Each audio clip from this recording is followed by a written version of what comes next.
Hello, welcome to Virgo Philippines. So, ito yung reading natin for Virgo, Sun, Moon, Rising, Venus, Jupiter, Virgo. Take only what resonates. Sa mga hindi pa nakaka-subscribe, pa-subscribe na lang po. Ayan, pati yung Facebook page namin guys. Sana ma-follow mo ako doon. Madam P. I-search mo hashtag Virgo Philippines. Ayan yung lalabas doon. Yung page. Kasi pag yung page lang na Madam P, hindi mo siya masa-search. Doon may mga sinishare ako guys, placement ng planeta. Ngayon, minsan sinishare ko yan. Anong maaaring maging effect nito sa tao. Ayan. So, November 12, no? May sinare ako doon about placement ni Venus. Ano yung effect nito at maaaring maging effect niya sa'yo. So, check mo yung Facebook page nito. Let's start, Virgo. Pa-comment ako sa baba. Sobrang ma-appreciate ko yung comment niyo. Maraming salamat sa mga nagko-comment dyan. Nagpapakita ng suporta. Sobrang nakakatuwa po kayo. So anyway, let's start. This is your main energy. The 5 of Wands. The Knight of Wands. Nakakaramdam ako ng galit dito. Pag-aaway, pagkakagulo. Tell me about this. 2 of Swords. Yan. Kung hindi ikaw to, pwedeng ito yung person mo, ha? And the 2 of Cups. Wait lang, medyo iayos natin ang brightness. Ayan. You could be in a situation, maybe in a relationship ngayon na parang hindi okay. So, nakakita tayo na pwedeng, this is, hindi mo nakikita dito sa some of you could be in a relationship na pwedeng hindi mo nakikita dito yung bagay na gusto mo. Nagkakaaway kayo. Pwedeng may mga bagay na nakikita ka sa isang tao na mali or hindi mo gusto or malayo ito sa pangarap mo. Okay? And now, you do have the Star and the Ace of Cups. Yeah. This is what you want. Ito yung gusto mo, love. You want someone who is nakikita ko ng parang energy ng ng grandma or an old lady sa buhay mo or old man. It doesn't matter. But there's someone special sa'yo. Maybe malaki ang naging involvement niya sa pagkabata mo or yung paghubog niya sa'yo. And then, etong taong to maybe either may mga binanggit siya or sinabi siya or siya yung inspiration mo tapos parang hindi mo nakikita dito sa taong to, nakakonect mo ngayon, karelasyon mo, yung mga bagay na yon. So, nakakakuha tayo ng ganong energy. Like, pwedeng ito nagiging dahilan kung bakit parang ang layo naman ito sa gusto ko eh. Parang ganon. And I don't know why, kung ito ay nasa isang relationship ka, hindi ko maintindihan kung bakit hindi mo pala gusto yung tao, bakit hindi ka makaalis. Parang ganon. Pero mamaya malaman natin. Diba? Maybe there's something dito sa taong to na nakikita mo as negative, problema, challenge. Sino to person nakakonect mo pagdating sa love? Alamin natin niya, Virgo. Pwede ka hindi makarelate dito sa mga sinasabi ko. Pag di ka nakarelate, huwag mong pilitin. Ibig sabihin, hindi para sa yung message. Kung makakarelate ka, pwedeng hindi 100%, okay? Pwedeng hindi 100%.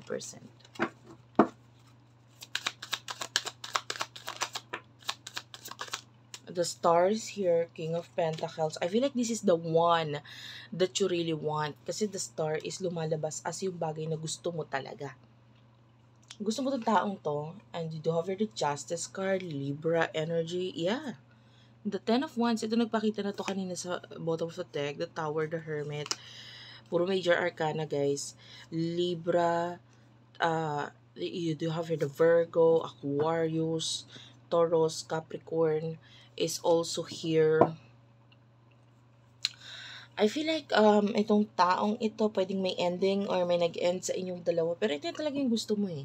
Parang gusto mo ng the justice is showing to me as parang taong gusto mong makasal dito sa taong to. You are like pwedeng balance kayo dito ng taong to, the Tower. So pwedeng nagkakaroon ng ending sa inyo or ending regarding a home or what. Tapos, maybe hindi nagkakaroon ng improvement sa connection ninyo ng person na to. Pero, I feel like with the 5-1, sobrang daming changes na nangyayari ngayon. Nakikita natin ng taon to parang nakasubaybay or nakaantabay pa rin siya sa'yo. The energy could be, parang pwedeng magkabaliktad. Kasi nakakaramdam tayo ng magkabaliktad na energy. Lalo na lumabas kanina yung Hermit sa side na ito. So, that could be you, Virgo. Okay? Ano yung emosyon ninyo sa isa't isa nitong taong ito?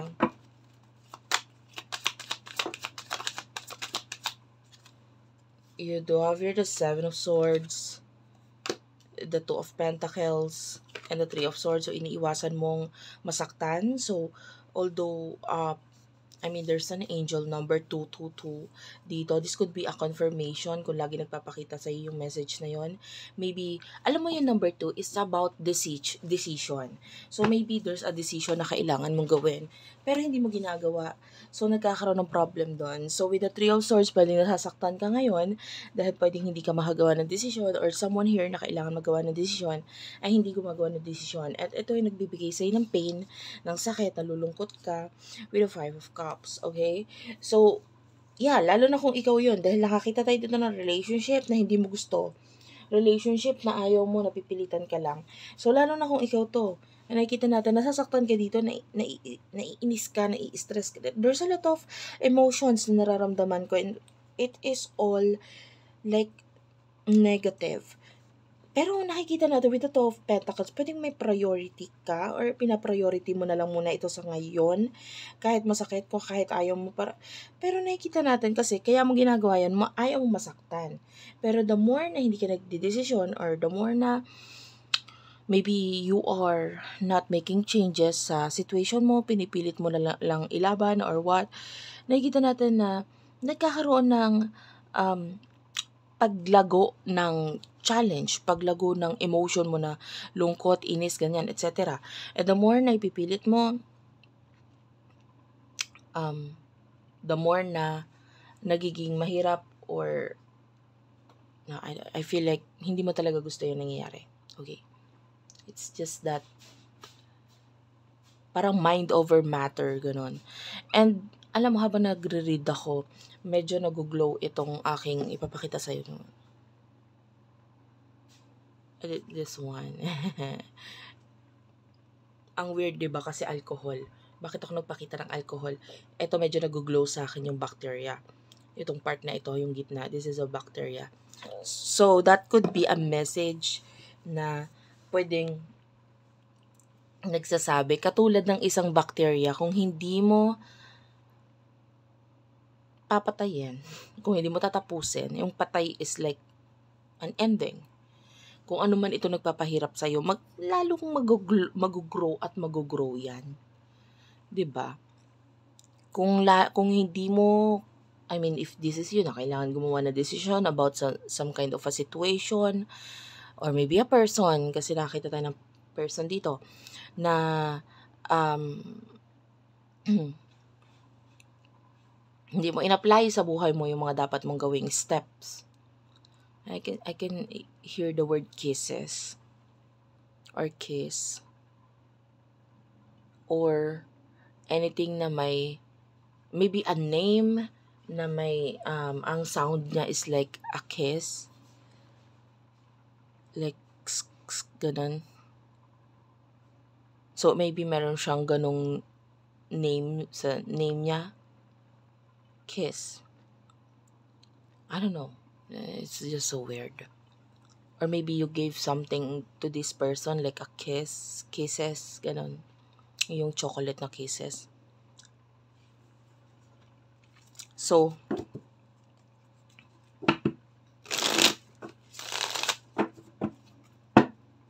I can see the number 96.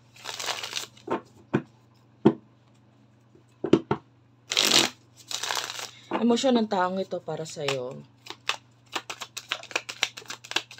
Okay. So, nakikita natin, wala siyang ginagawa. 4 of Swords. This person is focusing sa kanyang sarili with the Empress and the Moon.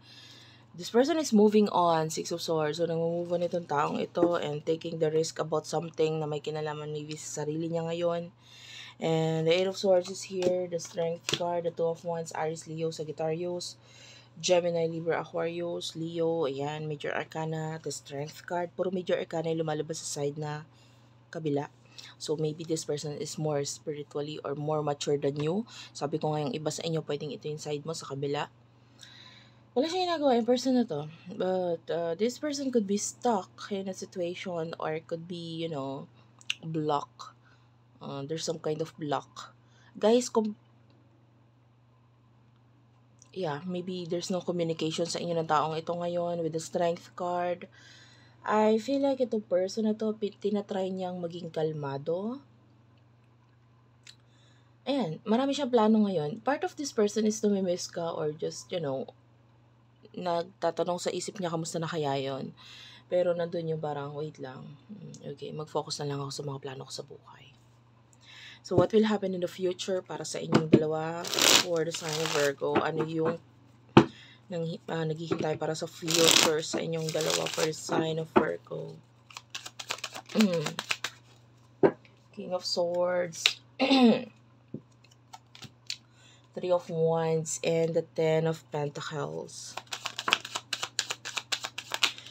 In the near future, Ace of Pentacles, the Empress, the 8 of Cups, and the... Okay, wait lang. 6 of Swords. Oh, this person is really moving on. Nag-focus siya sa buhay niya, sa sarili niya, minamahal niya yung sarili niya. I'm sorry about that, no? Pero hindi kasi pwedeng maging patay na patay yung tao sa ilo. Nakakita tayo ng emotions. Nakakita tayo ng emotions sa taong to. Pero hindi siya pwedeng maging patay na patay sa'yo habang buhay. You know? Kung nakaka-relate ka dun sa ikaw yung kailangan gumawa ng desisyon, ba't di ka gumawa ng desisyon? Kasi itong person na to with the King of Swords, I mean, that is you. This is you in the future. King of Swords, being professional, being, you know, parang hindi ka affected dito sa nangyayari. And with the 3 of Wands, but you miss this person, you want to call, you want to see this person, yun yung nararamdaman natin. Pero nandun yung longing lang wala tayong nakikitang action. Wala tayong nakikitang action dito. 10 of Pentacles, you want this person, you want to invest sa person na to, you want to, you know, somehow magbigay. Some of you, you want na magbigay ng magandang buhay para sa mga anak mo. So, if some of you may anak ka na, ang focus mo is the child, you want to give this child this better life, better future para sa kanya. And the Fool is here. So, I feel like you're thinking about the child and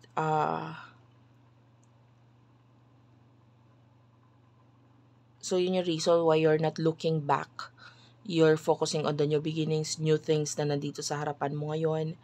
Na parang nakikipag-ayos ka or like, kinakain mo yung pride mo or kinakain mo yung, although gusto mo ng mga changes sa buhay na ito, hindi mo ginagawa yung changes kasi parang ito nilang yung kailangan. Parang pwedeng tinanggap mo na lang kung ano yung mga bagay na nangyayari or tinanggap mo na lang yung mga situation na meron ka ngayon. But I don't see any growth, honestly. Tell me about this. Why? Bakit walang growth?